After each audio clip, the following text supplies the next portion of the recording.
મિત્રો આજે આપણે વાત કરવાના છીએ સ્ટેટ એક્ઝામિનેશન બોર્ડ દ્વારા આપવામાં આવતી શિષ્યવૃત્તિ વિશે, જેમના ફોર્મ ઓનલાઈન અત્યારે ચાલુ છે.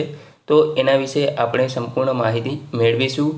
ઓનલાઈન ફોર્મ કેવી રીતે ભરવું તે પણ આપણે આ વિડીયોમાં જણાવીશું અને સાથે નોટિફિકેશન વિશે પણ ચર્ચા કરીશું કે તમારે કઈ કઈ લાયકાત અને શું શું ડોક્યુમેન્ટની જરૂરિયાત રહેશે. તો આ તમામ માહિતી તમને આ વિડીયોમાં આપવામાં આવશે, તો વિડીયોને પૂરો જોવા વિનંતી.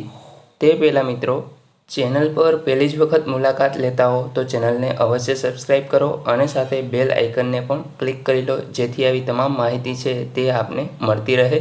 તો ચાલો શરૂ કરીએ. સૌપ્રથમ મિત્રો, તમારે ગૂગલમાં સર્ચ કરાવવાનું રહેશે acbexam.org. જેવું તમે સર્ચ કરાવશો એટલે તમને પહેલી જ વેબસાઇટ છે અહીંયા જોવા મળશે, www.acbexam.org. તેના ઉપર તમારે ક્લિક કરવાનું રહેશે. જેવું તમે ક્લિક કરશો, અહીંયા તમે જોઈ શકો છો state examination board Gandhinagar, government of Gujarat.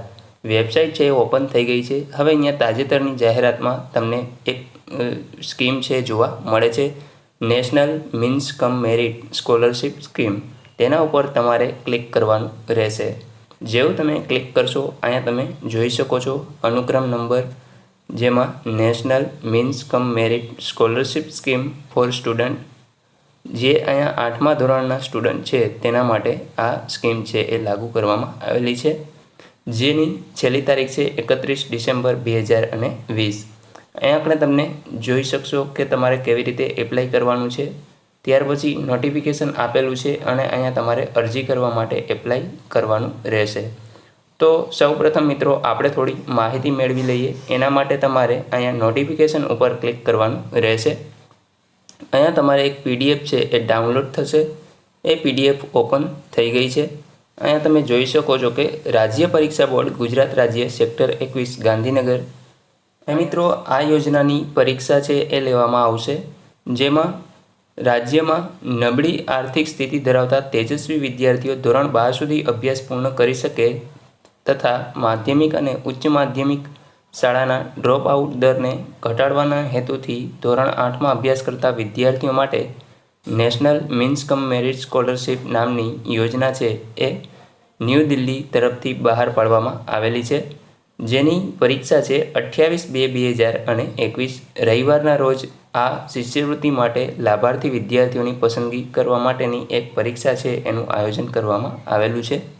આ પરીક્ષા માટેના આવેદનપત્રો જે તમને અહીંયા વેબસાઇટ આપણે જણાવેલી તે વેબસાઇટ ઉપર 19/11/2020 ને અહીંયા આગળ મિત્રો જે તારીખ આપેલી છે એ હાલ લંબાવી દેવામાં આવેલી છે. 31/12/2020 સુધી તમે ઓનલાઈન ફોર્મ છે એ ભરી શકશો. તો એ ખાસ અહીંયા નોંધી લેજો. જે પણ વિદ્યાર્થીઓને ફોર્મ ભરવાનું બાકી હોય એ ભરી દે. અહીંયા તમે વિગતો છે એ જોઈ શકો છો. જાહેરનામું બહાર પાડ્યા તારીખ છે એ 6/11/2020. ત્યાર પછી આ વેબસાઇટ છે એના ઉપર તમારે ફોર્મ ભરવાનું છે. ફી છે એ પોસ્ટ ઓફિસમાં ભરવાની છે. એમનો સમયગાળો છે 19/11/20 ને 19/12/20. ત્યાર પછી પરીક્ષા માટેની ફી ઓનલાઈન ભરવાનો સમયગાળો 19/11/20 ને 22/12/2020. એટલે કે આમાં ફી છે એ બંને રીતે તમે ભરી શકશો, એક તો પોસ્ટ ઓફિસ ચાલાણ દ્વારા અને ઓનલાઈન. તો આ બંને રીતે તમને ઓપ્શન છે એ અવેલેબલ કરવામાં આવ્યા છે. ત્યાર પછી શાળા દ્વારા ભરાયેલ આવેદનપત્રો તાલુકા પ્રાથમિક શિક્ષણાધિકારી અને શાસનાધિકારીની કચેરીમાં જમા કરાવવાની રહેશે. એ મિત્રો, જે વિદ્યાર્થીઓ શાળાથી ફોર્મ ભરે એ લોકોએ અહીંયા કણે 26/12/2020 દરમિયાન છે એ આ જે અધિકારીઓની કચેરી છે ત્યાં જમા કરાવવાના રહેશે. તો આ રીતે છે એ તમારે આ તમામ વિગતો છે એ વાંચી અને ભરી દેવાની રહેશે. ત્યાર પછી શિષ્યવૃત્તિની રકમ વિશે વાત કરીએ તો કેટલા રૂપિયા મળશે. તો અહીંયા મિત્રો તમને વાર્ષિક 12,000 રૂપિયા છે એ આપવામાં આવશે, પરંતુ આ શિષ્યવૃત્તિ છે એ 4 વર્ષ માટે મળવાપાત્ર છે. તો અહીંયા તમને 12 ચોકને 48 એટલે કે 48,000 રૂપિયા છે એ તમને આપવામાં આવશે. અહીંયા માસિક તમને 1,000 રૂપિયા છે એ દર મહિને આપવામાં આવશે. ત્યાર પછી મિત્રો, વિદ્યાર્થીની લાયકાતની વાત કરીએ તો ચાલુ શૈક્ષણિક વર્ષમાં ધોરણ 8માં સરકારી પ્રાથમિક શાળાઓ, લોકલ બોડી શાળાઓ એટલે કે જિલ્લા પંચાયત, મહાનગરપાલિકા, નગરપાલિકાની શાળાઓ તથા ગ્રાન્ટેડ પ્રાથમિક શાળાઓમાં અભ્યાસ કરતા હોય તેવા વિદ્યાર્થીઓની આ પરીક્ષા છે એ આપી શકશે. જનરલ કેટેગરી ઓબીસી કેટેગરીના વિદ્યાર્થીઓએ ધોરણ 7માં ઓછામાં ઓછા 55% ગુણ છે એ મેળવેલા હોવા જોઈએ. એસસી અને એસટીના વિદ્યાર્થીઓ ધોરણ 7માં 50% ગુણ છે એ મેળવેલા હોવા જોઈએ. તમામ કેટેગરીના વિદ્યાર્થીઓના વાલીની વાર્ષિક આવક છે એ 1.5 લાખથી વધુ ન હોવી જોઈએ. તો આ એક ખાસ ધ્યાન રાખવાનું છે. તેવા વિદ્યાર્થીઓ છે તે આમાં પરીક્ષા આપી શકશે. ખાનગી શાળાઓ, પ્રાઇવેટ શાળા, સેલ્ફ ફાઇનાન્સ શાળા, કેન્દ્રીય વિદ્યાલય, જવાહરલાલ નવોદય વિદ્યાલય તથા જે શાળાઓમાં રહેવા, જમવા અને અભ્યાસની સગવડ પૂરી પાડવામાં આવતી હોય તેવી રાજ્ય સરકારની સંસ્થાઓ દ્વારા ચાલતી નિવાસી શાળાના વિદ્યાર્થીઓ આ પરીક્ષામાં આવેદન છે એ ભરી શકશે નહીં. તો મિત્રો, અહીંયા જે પણ ઉપર શાળા આપેલી છે ખાનગી, તેમાં જો તમે અભ્યાસ કરતા હશો તો તમે આ યોજનાનો લાભ છે એ નહીં મેળવી શકો. તો એ ખાસ ધ્યાન રાખવાનું છે. આવક મર્યાદામાં તમારે અહીંયા આપણે જેમ ઉપર કીધી એ પ્રમાણે 1.5 લાખથી વધુ ન હોવી જોઈએ, નહીંતર તમે આ યોજનાનો લાભ છે એ નહીં મેળવી શકો. ત્યાર પછી પરીક્ષા ફીની વાત કરી લઈએ તો જનરલ અને ઓબીસી કેટેગરી માટે ફી છે એ 70 રૂપિયા રાખવામાં આવેલી છે. જ્યારે ફિઝિકલ હેન્ડીકેપ અને એસસી એસટી માટે આ ફી છે 50 રૂપિયા રાખવામાં આવેલી છે. ત્યાર પછી મિત્રો, તમે સર્વિસ ચાર્જ છે એ અલગથી ચૂકવવાનો રહેશે. કોઈ પણ સંજોગોમાં ફી છે એ પરત આપવામાં આવશે નહીં. તો આ રીતે છે એ તમે અરજી છે એ કરી શકશો. મિત્રો, અહીંયા હવે આપણે પરીક્ષા પત્રનો ઢાંચો છે અને ગુણની વાત કરી લઈએ તો અહીંયા કસોટીના 2 પ્રકારે છે એ લેવામાં આવશે. જેમાં એક બૌદ્ધિક યોગ્યતા કસોટી, જેના પ્રશ્નો છે એ 90 રહેશે, એના ગુણ પણ 90 રહેશે અને મિનિટ પણ 90 રહેશે. એટલે કે 1.5 કલાકની અંદર તમારે 90 પ્રશ્નના જવાબ છે એ આપવાના રહેશે. મિત્રો, અહીંયા તમને એક વાત જણાવી દઉં કે જેટલા પણ પ્રશ્નો છે એમાંથી કોઈ પણ નેગેટિવ માર્કિંગ છે એ અહીંયા આપવામાં આવશે નહીં. એટલે કે તમે જેટલા પણ પ્રશ્નો તમામ પ્રશ્નોના ટીક કરીને આવજો, કારણ કે અહીંયા નેગેટિવ માર્કિંગ છે નહીં. ત્યાર પછી બીજી કસોટી છે એ શૈક્ષણિક યોગ્યતા કસોટી છે, જેમાં પણ સેમ કેટેગરી રહેશે. પ્રશ્ન પણ 90, ગુણ 90 અને મિનિટ પણ 90. અહીંયા તમને અભ્યાસક્રમ છે એ આપવામાં આવેલો છે, જેમાં ધોરણ 7 માટે ગત શૈક્ષણિક વર્ષનો અભ્યાસક્રમ રહેશે અને ધોરણ 8 માટે ચાલુ શૈક્ષણિક વર્ષનો પ્રથમ સત્રનો અભ્યાસક્રમ છે એ રહેશે. તો અહીંયા આપણે એ રીતે તમારે પરીક્ષા છે એ આપવાની અને તૈયારી કરીને જવાની રહેશે. મિત્રો, અહીંયા આપણે જે પણ અંધ લોકો છે, એટલે કે અંધ વિદ્યાર્થીઓ છે, એમને 30 મિનિટનો સમય વધારાનો મળવાપાત્ર રહેશે. તો અહીંયા એ ખાસ ધ્યાન રાખવાનું છે. હવે મિત્રો, આપણે વાત કરીશું ઓનલાઈન ફોર્મ કેવી રીતે ભરવું. તો ચાલો જોઈએ. તો મિત્રો, ફરી પાછું તમારે એ જ જગ્યાએ હોમ પેજ ઉપર આવી અને તમારે નેશનલ મીન્સ કમ મેરિટ સ્કોલરશિપ પરીક્ષા ઉપર ક્લિક કરવાનું રહેશે. ત્યાર પછી તમને અહીંયા જે એપ્લાયનો ઓપ્શન જોવા મળે છે તેના ઉપર તમારે ક્લિક કરવાનું રહેશે. જેવું તમે ક્લિક કરશો મિત્રો, એટલે અહીંયા કણે તમારી પાસે સ્ટુડન્ટ UDISC નંબર છે એ માંગવામાં આવશે. હવે આ નંબર તમને ક્યાંથી મળશે તો એની સૂચના છે એ તમે અહીંયા નીચે વાંચી શકશો. જેમાં આધાર ડાયસ નંબરની સૂચનાઓ છે એ આપેલી છે. જેમાં સ્ટુડન્ટ UDISC નંબર વિદ્યાર્થી હાલ જે શાળામાં અભ્યાસ કરતો હોય તે શાળાના આચાર્ય પાસેથી મેળવવાનો રહેશે. ખાસ નોંધ, અહીંયા આપણે જે બાળકનું નામ, વાલીનું નામ, અટક અને જન્મ તારીખમાં ભૂલ હોય તો શાળાના આચાર્યશ્રીનો સંપર્ક છે એ કરી જે તે બ્લોકના બ્લોક MIS પાસેથી સુધારો કરાવવાનો રહેશે. ત્યારબાદ જ 24 કલાક પછી છે એ ફોર્મ ભરવાનું રહેશે. ત્યાર પછી આવેદનપત્ર ભરવાના છેલ્લા દિવસમાં આધાર ડાયસની કોઈ પણ ભૂલ વિગતમાં કરાયેલ સુધારો ધ્યાને લેવામાં આવશે નહીં. આથી ફોર્મ ભરનારે આવેદનપત્રની સમયમર્યાદાને ધ્યાને રાખી આધાર ડાયસમાં સુધારો કરાવવાનો રહેશે. સુધારા કરાવવાની જવાબદારી સંપૂર્ણ છે એ શાળા આચાર્યની રહેશે. ત્યાર પછી મિત્રો, નામ, અટક, જન્મ તારીખ, જાતિ કે અન્ય કોઈ બાબતે પાછળથી બોર્ડ દ્વારા સુધારો કરી આપવામાં આવશે નહીં, જેની ખાસ છે એ નોંધ લેવાની રહેશે. તો મિત્રો, આ જે નંબર છે એ તમારા શાળાના આચાર્ય પાસેથી તમારે મેળવી અને સબમિટના બટન ઉપર ક્લિક છે કરવાનું રહેશે. તો હવે આપણે આગળ જોઈએ. જેવો તમે UDISC નંબર નાખી અને સબમિટ કરશો એટલે તમને આ પ્રકારે પેજ છે જોવા મળશે. અહીંયા તમારે તમારી પર્સનલ ઇન્ફોર્મેશન છે એ ભરવાની રહેશે. તો સૌપ્રથમ તમને અહીંયા ડીઆઈએસસી નંબર છે એ બતાવશે. ત્યાર પછી સ્ટુડન્ટનું નામ, જે વિદ્યાર્થી ફોર્મ ભરશે એનું નામ અહીંયા આવશે. ત્યાર પછી અહીંયા આપણે તેમના પિતાનું નામ આવશે. અહીંયા તેમની અટક છે એ લખવાની રહેશે. ત્યાર પછી વિદ્યાર્થીના માતાનું નામ, અહીંયા વિદ્યાર્થીની જન્મ તારીખ છે એ લખવાની રહેશે. ત્યાર પછી વિદ્યાર્થી જે પણ કેટેગરીમાં આવતો હોય એ કેટેગરી અહીંથી સિલેક્ટ કરવાની રહેશે. ત્યાર પછી તે કયા ધોરણમાં અભ્યાસ કરે છે તો એ ધોરણ છે એ તમારે અહીંથી સિલેક્ટ કરવાનું રહેશે. ત્યાર પછી છે રેસિડન્ટ એરિયા છે, જેમ કે ગ્રામ્ય અને શહેરી, તો એ કઈ જગ્યાએ રહેશે એ તમારે અહીંથી સિલેક્ટ છે કરવાનું રહેશે. ત્યાર પછી કોઈ ડિસેબિલિટી હોય તો એ તમારે અહીંથી યસ અથવા નોમાં સિલેક્ટ કરવાનું રહેશે. ત્યાર પછી અહીંયા વિદ્યાર્થીનું એડ્રેસ છે એ પૂરેપૂરું લખવાનું રહેશે. અહીંયા તેમનો જિલ્લો છે એ દર્શાવવાનો રહેશે. અહીંયા તાલુકો અને અહીંયા પિનકોડ નંબર છે એ લખવાનો રહેશે.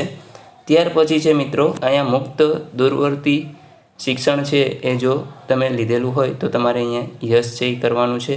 ન મેળવેલ હોય તો નો ઉપર ક્લિક કરી દેવાનું રહેશે. ત્યાર પછી કેન્દ્રીય વિદ્યાલય અથવા તો નવોદય વિદ્યાલયમાં અભ્યાસ કરતા હો તો તમારે અહીંયા યસ અથવા નોમાં જવાબ આપવાનો રહેશે. ત્યાર પછી તમારે અહીંયા સ્કૂલનો ડીઆઈએસ નંબર છે લખવાનો રહેશે. અહીંયા આપણે સ્કૂલનું નામ છે લખવાનું છે. ત્યાર પછી જિલ્લો છે એ તમારે સિલેક્ટ કરવાનો, તાલુકો, ત્યાર પછી ક્લસ્ટર, અહીંયા આપણે વિલેજ છે એ તમારે સિલેક્ટ કરવાનું રહેશે. ત્યાર પછી સ્કૂલનું એડ્રેસ છે એ અહીંયા આપણે લખવાનું છે. અહીંયા પિનકોડ નંબર છે એ લખવાનો રહેશે. ઓધર ઇન્ફોર્મેશનમાં તમારે અહીંયા આપણે જે પણ પરીક્ષાની ભાષા છે એ સિલેક્ટ કરવાની રહેશે. ત્યાર પછી અહીંયા આપણે સ્ટેટનું લેવલ તમારે સિલેક્ટ કરવાનું છે. એ જ રીતે NCERTનું લેવલ પણ તમારે અહીંથી સિલેક્ટ કરવાનું રહેશે. ત્યાર પછી ફેમિલી ઇન્ફોર્મેશન તમારે આપવાની છે, તમારા પરિવારની વિગતો, જેમાં તમારા પિતાનું એજ્યુકેશન છે. ત્યાર પછી તે ધંધો શું કરે છે, અહીંયા કણે તમારા મધરનું એજ્યુકેશન શું છે અને તે ધંધો શું કરે છે, તો એ વિગત છે એ તમારે આપવાની છે. ત્યાર પછી તમારા ઘરમાં અત્યારે હાલમાં જે કેટલા મેમ્બર છે એ અવેલેબલ છે તો એના નંબર છે એ લખવાના છે. ત્યાર પછી અહીંયા આપણે કેટલા ભાઈઓ છે અને કેટલી બહેનો છે તો એ તમામ વિગત છે એ તમારે અહીંથી લખવાની રહેશે. ત્યાર પછી તમારે તમારી ઇન્કમ છે એ અહીંયા વાર્ષિક લખવાની રહેશે, જેમાં તમારે ધ્યાન રાખવાનું છે કે તમારી ઇન્કમ છે એ 1.5 લાખથી વધારે ન હોવી જોઈએ. ત્યાર પછી મોબાઈલ નંબર છે એ આપવાનો રહેશે. ત્યાર પછી આ તમામ વિગતો છે એ ઓપ્શનલ છે, જે તમારે આપવી હોય તો આપી શકો, નહીં તો તેને છોડી પણ શકો છો. પરંતુ જે પણ આ રેડ ફૂદરી તમને જોવા મળે છે એ તમામ વિગતો તમારે ફરજિયાત આપવાની રહેશે. મિત્રો આ તમામ વિગતો ભરી અને તમારે અહીંયા સબમિટના બટન ઉપર ક્લિક કરવાનું રહેશે. જેવું તમે સબમિટ કરશો એટલે તમને અહીંયા કણે એક કન્ફર્મેશન નંબર છે એ એપ્લિકેશન નંબર તમારો મળી જશે. એ એપ્લિકેશન નંબર દ્વારા તમે તમારો ફોટો અને સાઇન છે એ અપલોડ કરવાના રહેશે. તો હવે આપણે આગળ જોઈએ. મિત્રો અહીંયા તમારે તમારો એપ્લિકેશન નંબર છે એ લખવાનો છે. ત્યાર પછી તમારી જન્મ તારીખ છે એ લખી અને સબમિટ કરવાનું રહેશે. તમે જેવું સબમિટ કરશો એટલે તમને અહીંયા કણે તમારો ફોટો અપલોડ કરવા માટે તમારે અહીંયા બ્રાઉઝ ઓપ્શન ઉપર ક્લિક કરવાનું રહેશે.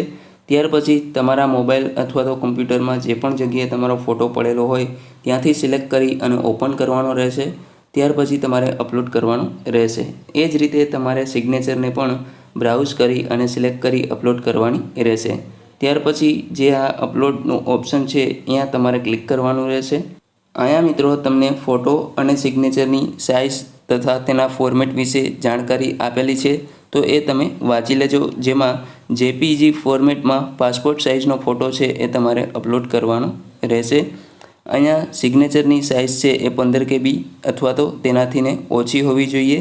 એ જ રીતે ફોટાની સાઇઝ પણ 15 KB અથવા તો તેથીને ઓછી હોવી જોઈએ. તો એ રીતે તમારે સેટિંગ કરી અને અપલોડ કરવાના રહેશે. ત્યાર પછી મિત્રો તમારે એપ્લિકેશનને કન્ફર્મ કરવાની રહેશે, જેમાં એપ્લિકેશન નંબર તમારે અહીંયા લખવાનો છે. ત્યાર પછી તમારી જન્મ તારીખ છે એ નીચે લખવાની છે. ત્યાર પછી સબમિટના ઓપ્શન ઉપર ક્લિક કરવાનું રહેશે. જેવું તમે સબમિટ કરશો મિત્રો એટલે અહીંયા તમારી પર્સનલ ઇન્ફોર્મેશન છે એ તમામ વિગતો તમને અહીંયા જે પણ ભરેલી છે એ જોવા મળશે. મિત્રો ખાસ ધ્યાનથી જોઈ લેવાનું, કારણ કે એક વખત જો તમે કન્ફર્મ કરી દેશો ત્યાર પછી આ ફોર્મમાં કોઈ પણ એડિટિંગ કરી શકશો નહીં. જો ક્યાંય ભૂલ તમને જણાય તો તમે અહીંયા સુધારો છે એ કરી શકશો, તો એ તમારે ખાસ ધ્યાન રાખવાનું રહેશે. ત્યાર પછી તમારે અહીંયા કન્ફર્મ કરવાનું રહેશે. જેવું તમે કન્ફર્મ કરશો એટલે તમને એક કન્ફર્મેશન નંબર છે એ આપવામાં આવશે. એ કન્ફર્મેશન નંબર દ્વારા તમે તમારી એપ્લિકેશનની પ્રિન્ટ છે એ કાઢી શકશો અને તેનું ચલણ પણ કાઢી શકશો. અહીંયા તમારે તમારો કન્ફર્મેશન નંબર છે એ લખવાનો છે. ત્યાર પછી તમારી જન્મ તારીખ છે એ લખી અને સબમિટના બટન ઉપર ક્લિક કરવાનું રહેશે. જેવું તમે સબમિટ કરશો એટલે તમને એક કન્ફર્મેશન નંબર છે એ આપવામાં આવશે.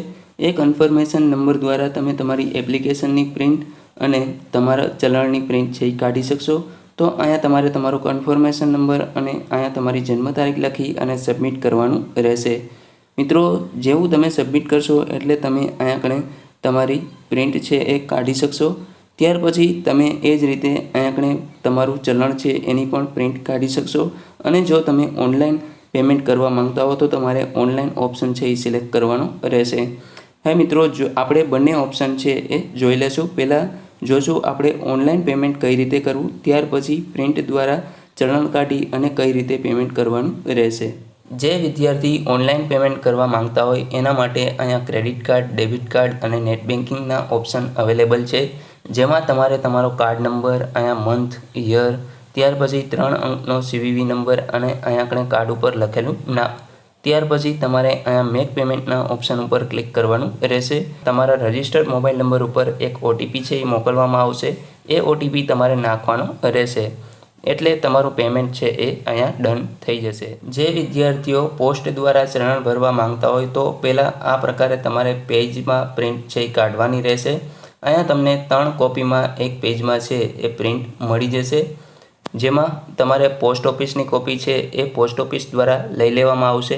ત્યાર પછી તમારે આ રીતે એક SBE બોર્ડની છે એ ઓફિસ કોપી છે એ તમારે ત્યાં પરીક્ષા દેવા જશો ત્યાં તમારે જમા કરાવવાની રહેશે, એટલે કે સાથે લઈ જવાની રહેશે અને એક કોપી છે એ તમારે રાખવાની રહેશે. તો આ પ્રકારે તમને 3 કોપીમાં છે એ પ્રિન્ટ આપવામાં આવશે. પોસ્ટ ઓફિસ દ્વારા અહીંયા સ્ટેમ્પ એન્ડ સાઇન છે એ કરી દેવામાં આવશે. તો આ રીતે મિત્રો તમારે ફી છે એ ભરવાની રહેશે, જેમાં બંને ઓપ્શન અવેલેબલ છે, ઓનલાઈન અને પોસ્ટ ઓફિસ દ્વારા. તો મિત્રો, આશા રાખું છું આપને આ તમામ માહિતી છે એ મળી ગઈ છે. છતાં પણ કોઈ પ્રશ્ન હોય તો તમે કોમેન્ટ દ્વારા પૂછી શકો છો. વિડીયોને લાઇક કરજો, તમારા મિત્રો સાથે શેર કરજો અને ચેનલ પર નવા હો તો ચેનલને અવશ્ય સબસ્ક્રાઈબ કરી લેજો, જેથી આવી તમામ માહિતી છે તે આપને મળતી રહે. વિડીયો જોવા બદલ આપનો ખૂબ ખૂબ આભાર. Thank you.